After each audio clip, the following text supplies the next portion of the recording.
Hello guys, welcome back on intcpd.com। मेरा नाम पूनम गर्ग है और आज का टेली में हमारा टॉपिक है मैन्युफैक्चरिंग।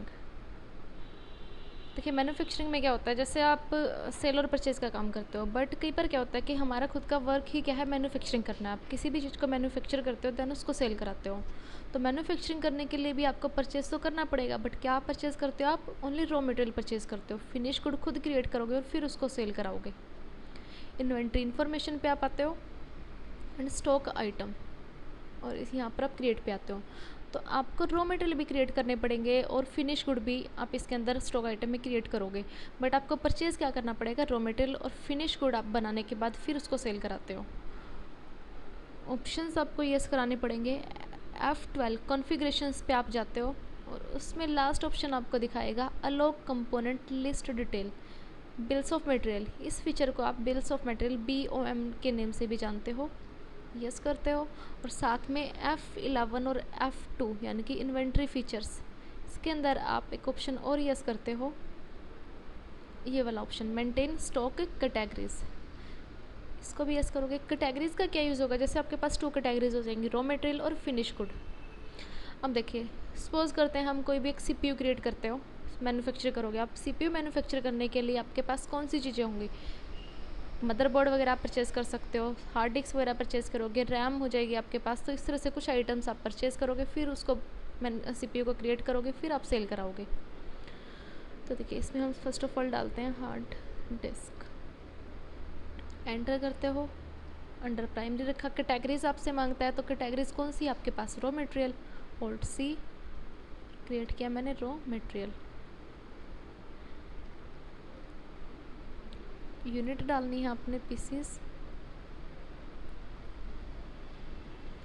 अब देखिए, ये वाला ऑप्शन आपके पास आता है set components bills of material. हम फिनिश गुड के लिए इस ऑप्शन को यस कराते हैं, क्योंकि आपने फिनिश गुड में ही इसको सेट करना होता है कि उसके अंदर कितने आइटम्स, स्टॉक आइटम्स आपके यूज़ होंगे। तो अभी इस ऑप्शन को आप नो रखना।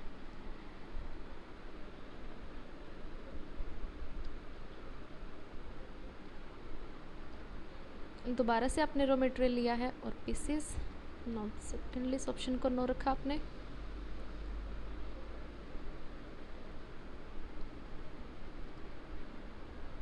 RAM, raw material and pieces.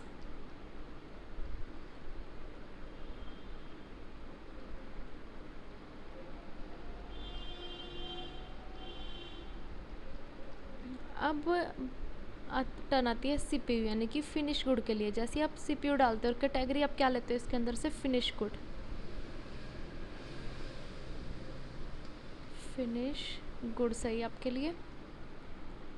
Pieces, अब इस ऑप्शन को आप यस करोगे, set components bills of material, इसको यस करेंगे क्योंकि इसके अंदर आपने बिल्स ऑफ मटेरियल सेट कराने हैं।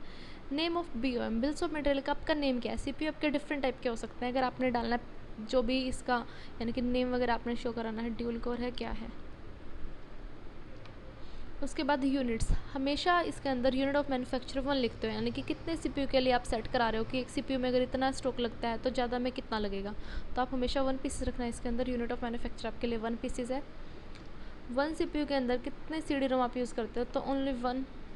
हार्ड डिस्क कितने यूज़ करते हो? मैंने कहा 1। मदरबोर्ड भी आप 1 यूज़ कराते हो। रैम के लिए हमने 2 पीसेस डाल दिए हैं इसमें। और इस तरह से आप बिल्स ऑफ मटेरियल को सेव करते हो। बिल्स ऑफ मटेरियल सेव किया आपने, ये सिर्फ आपने इसके अंदर मेंशन किया है कि आपका इतना स्टॉक लगेगा। अब क्या करना पड़ेगा? आपका रॉ मटेरियल को परचेज़ करते हो, अकाउंटिंग वाउचर में आते हो और परचेज़ करोगे आप रॉ मटेरियल। पार्टी नेम हमने कैश में ही परचेज़ कराया है इसको। परचेज़ का लेजर बनाओगे।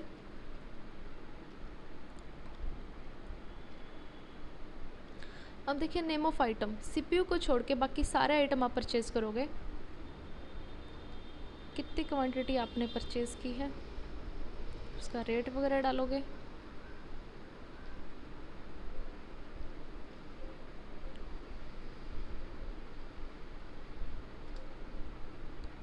मदरबोर्ड आप परचेज़ करते हो 100 पीसेस।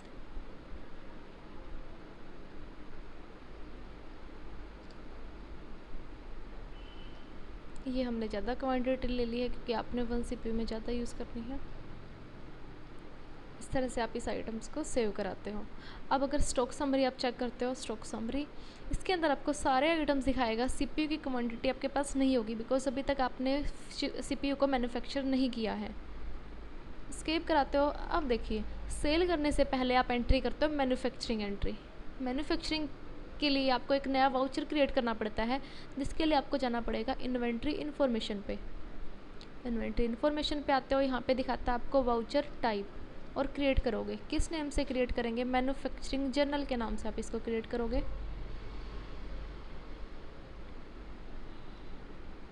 अब देखिए, टाइप ऑफ वाउचर, किस वाउचर के अंडर आप इसको बनाते हो। इसके लिए हम यूज़ करते हैं स्टॉक जर्नल, जो स्टॉक ट्रांसफ़र का काम करता है उसी के अंडर आप मैन्युफैक्चरिंग जर्नल बनाते हो। स्टॉक जर्नल, लास्ट वाले ऑप्शन को आप यस कराओगे, use as a manufacturing journal. क्या इसको मैन्युफैक्चरिंग जर्नल की तरह आपने यूज़ करना है? देन यस, और सेव किया। स्केप करो, इससे बाहर आते हो। अब आपने एंट्री करनी है अकाउंटिंग वाउचर। स्टॉक जर्नल के लिए हमारे पास शॉर्टकट की होती है Alt+F7। जैसे ही Alt+F7 करते हो, आपसे पूछता है कि कौन सी वाली लिस्ट आपने यूज़ करनी है, तो हमने मैन्युफैक्चरिंग जर्नल यूज़ करना है। मैन्युफैक्चरिंग जर्नल जैसे लिए आपको दिखाया है इसने, मैन्युफैक्चरिंग ऑफ मटेरियल, मटेरियल की मैन्युफैक्चरिंग आप करोगे। कौन से प्रोडक्ट की करनी है आपने? तो सीपीयू की करनी है। कितनी क्वांटिटी आप मैन्युफैक्चर करोगे? इसमें हमने डाल दिया 70 पीसेस आपने मैन्युफैक्चर करने हैं। जैसे ही आप 70 पीसेस डालते हो तो दो पोर्शन आपको दिखाएगा, कंपोनेंट एंड साइड में दिखाता है आपको को प्रोडक्ट। देखिए, कंपोनेंट्स में कंजप्ट जो हो गए आपके, कंजप्शंस किसकी किया? आप जैसे सीपीयू बनाते हो, 70 सीडी रोम आपने यूज़ किया, 70 hard disk, 70 motherboard and 140 RAM. जैसे ही आपने उसके अंदर स्टार्टिंग में सेट किया था उसी के अकॉर्डिंग ये ले लेगा। अब साइड में क्या आपके पास? को प्रोडक्ट, बाय प्रोडक्ट और स्क्रैप। एंटर कराते जाओ आप। देखिए, को प्रोडक्ट बाय प्रोडक्ट क्या मीन्स आपने सीपीयू क्रिएट किया, अगर कुछ प्रोडक्ट साथ में क्रिएट होता है अपने आप ही, जिसको सहायक प्रोडक्ट बोला जाता है को प्रोडक्ट। अगर है तो आप डाल सकते हो, अगर नहीं है देन आप इसको ब्लैंक छोड़ देते हो। अब नीचे आते हो दिखाता है कॉस्ट ऑफ कंपोनेंट, यानी कि type of additional cost. Manufacturing करते टाइम कोई भी एडिशनल कॉस्ट अगर आती है, जैसे कि वेजेस वगैरह आप डाल सकते हो, असेंबलिंग चार्जेस डाल सकते हो, जो आपका मन करे, जो आपकी कॉस्ट आई होगी तो आप इसके अंदर क्रिएट करोगे। अब भी क्या दिखा रहा है, ये टोटल कॉस्ट आपके पास है 5,32,000 means effective cost per item के लिए आपके पास आई है 7,600। जैसे ही इसके अंदर आप क्रिएट करते हो wages, Alt+C, now wages, direct expense होगा।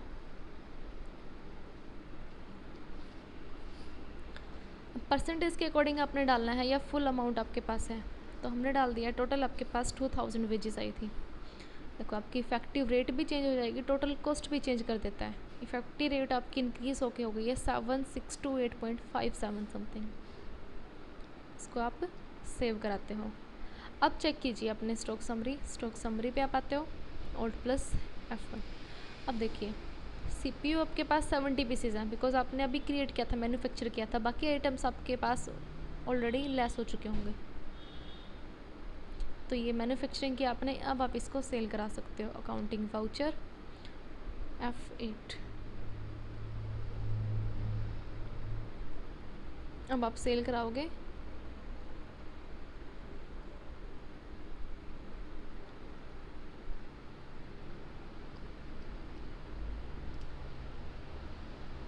सीपीयू आप सेल कराते हो, जितनी क्वांटिटी आपने सेल करानी है वो डालो। इफेक्टिव रेट आपकी जो आई थी 7,6 समथिंग थी, तो उसी के अकॉर्डिंग आप इसको सेल करा देना।